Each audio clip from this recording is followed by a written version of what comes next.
Fala, povo de Deus, bem-vindo ao terceiro dia da série O Poder da Fé. Hebreus capítulo 3, nós já vamos dar início. Eu só quero relembrar você que as inscrições para a Escola de Desenvolvimento Espiritual Conexão 2640 estão abertas. Amém? Esse conteúdo tem transformado a vida de milhares, em breve de milhões de pessoas ao redor de todo o mundo. Amém? As inscrições estão abertas, é só clicar no link que está aqui embaixo na descrição desse vídeo. Caso você não saiba do que nós estamos falando, haverá também aqui um outro link que te direcionará ao meu Instagram, onde há um destaque chamado Conexão 2640 e ali eu te explico o que é. Amém? Então não perca a oportunidade de se inscrever e ter a sua vida completamente transformada. Se a sua vida não for completamente transformada, eu rasgo meu ministério e nunca mais prego a palavra de Deus. Mas se a sua vida for transformada, eu sei que vou receber um testemunho seu muito em breve. Amém? Hebreus capítulo 3, o poder da fé. No capítulo 1, o escritor aos Hebreus quis mostrar como Cristo é superior aos anjos. No capítulo 3 agora, o escritor aos Hebreus quer demonstrar como Cristo é superior a Moisés. Ok?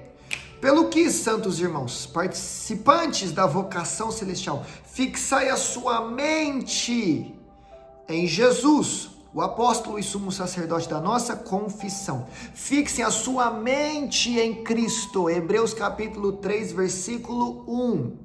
Corroborando com Colossenses 3, se vocês foram salvos, pensem nas coisas do alto, onde Cristo está. A minha pergunta é muito simples para você, meu querido irmão. O que é que tem tomado conta da sua mente? Quais são os pensamentos que mais passam por essa cabecinha? Pensamentos de reclamação, de murmuração, de indignação, de cansaço? Mentiras que você conta para os outros, mentiras que você conta para si mesmo. O que é que tem passado na sua mente? Pensamentos que glorificam a Deus ou pensamentos que dão lugar a Satanás? A Bíblia está sendo muito clara aqui para nós neste dia. Fixe a sua mente em Jesus. Filipenses 4 fala o quê? Pense naquilo que é bom, que é santo, que é puro, que é digno de ser louvado. Aí eu te pergunto, você poderia compartilhar com alguém todos os seus pensamentos, no sentido de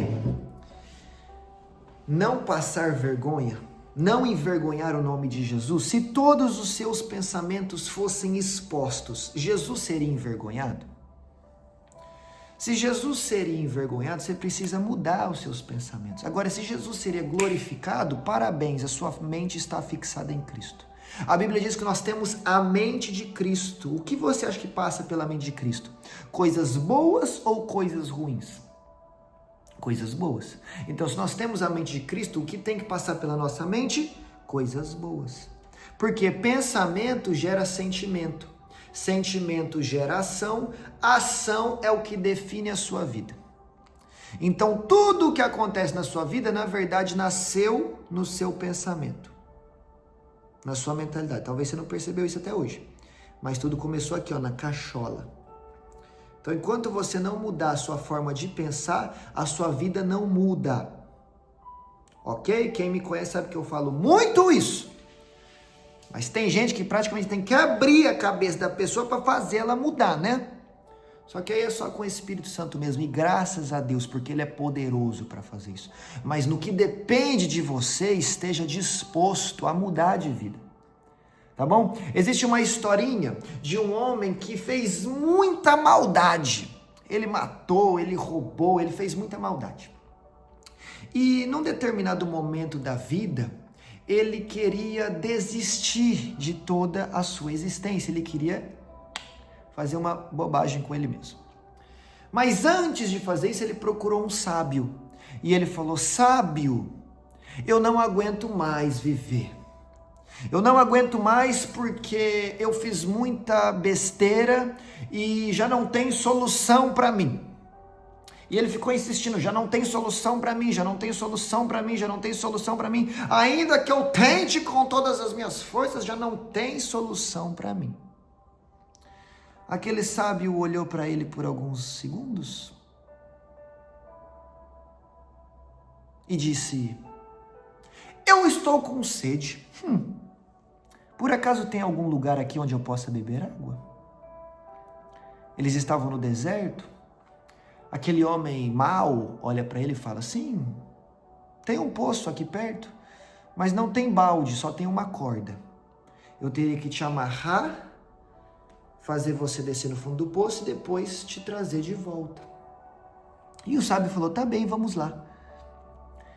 Amarrou o sábio, ele desceu no poço, bebeu água, e então ele gritou: ei, homem, eu já bebi água, pode me puxar de volta. E então aquele homem, o homem mau, começa a puxar o sábio com todas as suas forças, mas ele não consegue trazer aquele homem para cima. O tempo vai passando, a hora vai passando, a noite vem chegando, aquele homem começa a ficar irritado, incomodado com a situação, e ele resolve olhar para baixo e falar: ei, sábio, o que é que está acontecendo? Mas quando ele olha para baixo, ele percebe que o sábio estava agarrado a uma pedra muito pesada.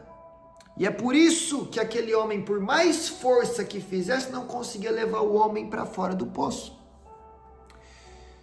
E o sábio olhou para ele lá debaixo do poço e disse: rapaz, essa pedra aqui são os seus próprios pensamentos. E por mais força que você faça, se você continuar agarrado a esse tipo de pensamento e mentalidade que você está tendo, você nunca vai conseguir sair do fundo do poço. Moral da história: o sábio está falando para aquele homem: o seu passado já ficou para trás. E há esperança sim para o seu futuro, se você se desagarrar das suas ideias e das suas crenças do passado. Essa coisa de: ai, para mim tudo é mais difícil. Ai, para mim já não há esperança.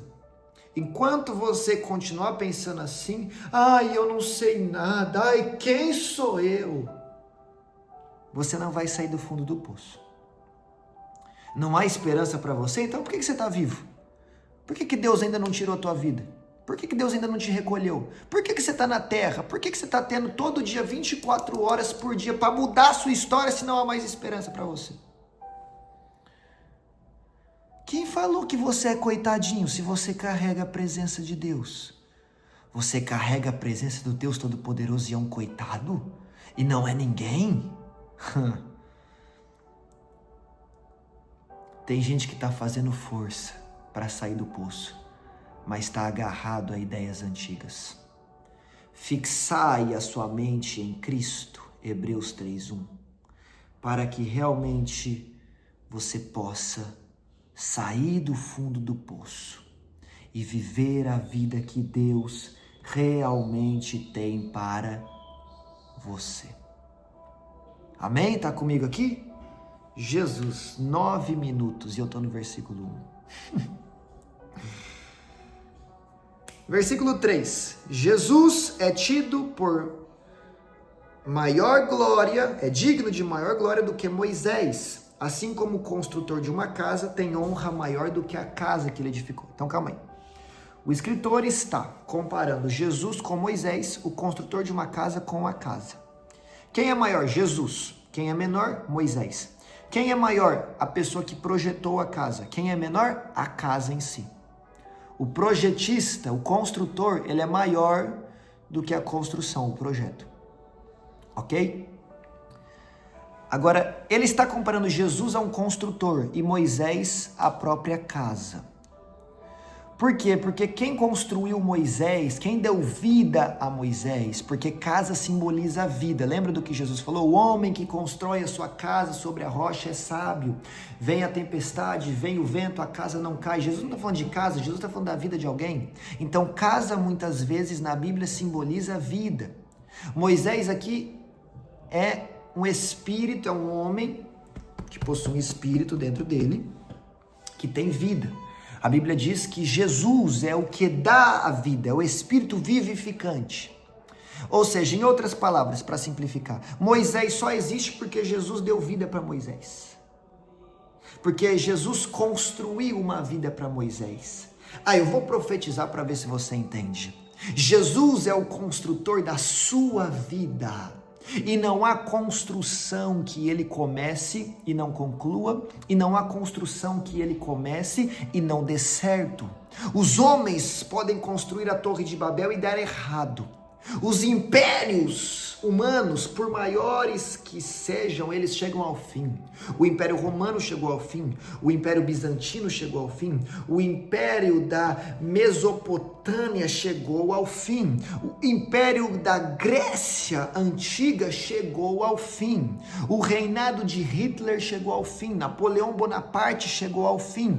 Todos os grandes homens da terra que se levantaram e levantaram com eles reinados chegaram ao fim, mas há um reino que não chega ao fim, há um reino que permanece para sempre, há um tipo de construção que é inabalável, e esse reino, e esse poder, e essa construção, e essa edificação, e essa casa, e esse poder, se trata daquele que constrói, e quem constrói o que é inabalável e eterno se chama Jesus. Então eu vim profetizar para alguém que tem fé para receber, tudo aquilo que Deus construiu para a sua vida vai permanecer de pé, não vai cair, não vai falhar, não vai passar, não vai desmoronar, mas vai permanecer de pé. E vou falar mais, aquilo que Deus ainda vai construir na tua vida vai mudar para sempre a tua história, porque Moisés, você pode ter sido um homem importante, mas mais importante do que você é aquele que te chamou, e quem chamou Moisés é o mesmo que te chamou, e ele está falando, se coloque de pé, porque assim como eu mudei a vida de Moisés, eu vou mudar a sua, porque Deus é o maior construtor de todos os tempos, e Ele está construindo algo lindo e poderoso para a sua vida.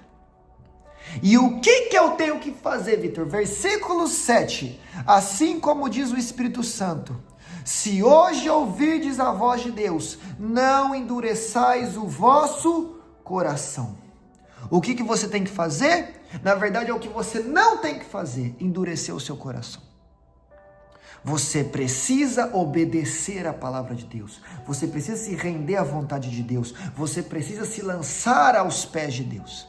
Então tem gente que Deus fala com a pessoa endurece o coração. Eu não vou obedecer não. Do meu jeitinho é melhor. Agora não. Deus mandou eu fazer hoje, mas eu faço amanhã. Eu faço depois de amanhã. Não é o tempo. Não tô me sentindo bem. Não é. Tá, vai ficar com o coração duro até quando? Vai resistir à voz de Deus até quando? Você acha que do seu jeito é melhor? Você realmente acha isso? Que do seu jeito é melhor?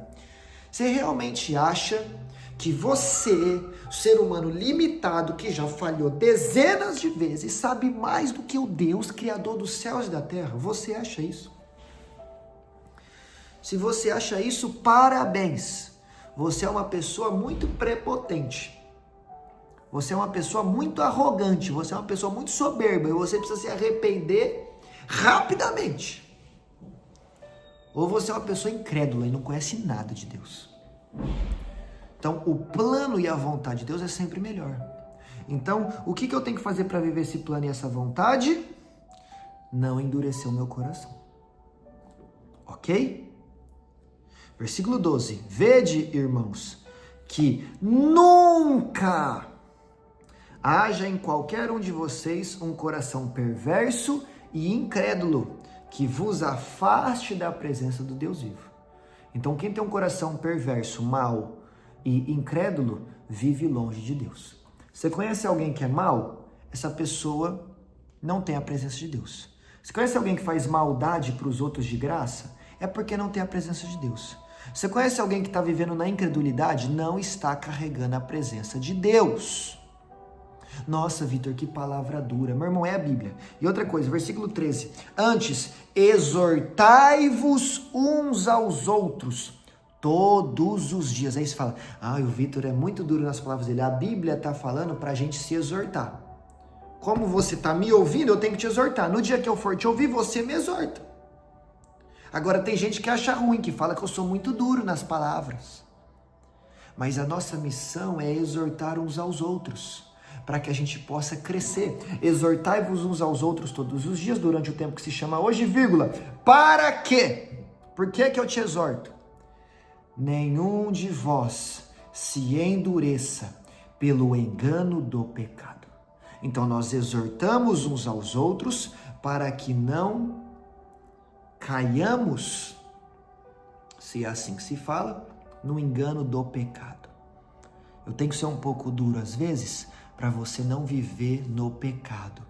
Então quando você achar que eu sou muito duro nas minhas palavras, na verdade são palavras carregadas de amor, para que você não viva na prática do pecado. Amém? Tá entendendo o que Deus está falando aqui com você?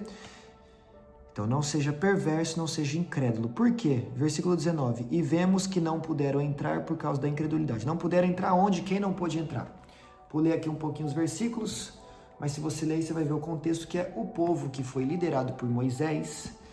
Muitos deles não puderam entrar na terra prometida. Por quê? Por causa da incredulidade deles. Então Deus tem um plano, o construtor da nossa vida tem um plano.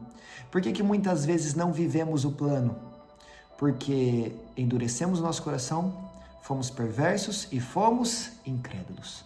A incredulidade te impede de viver o plano de Deus. A falta de fé te impede de viver o plano de Deus. E sabe o que é o pior? Deus não está nem pedindo para você ter fé em você mesmo. Deus está pedindo para você ter fé nele. Porque tem gente que volta, né? Volta lá no início do vídeo.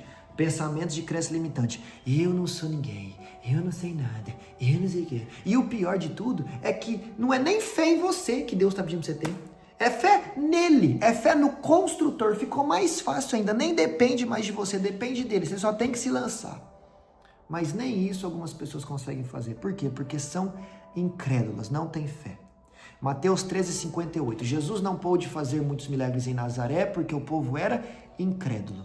Jesus só não faz muitos milagres onde o povo é incrédulo.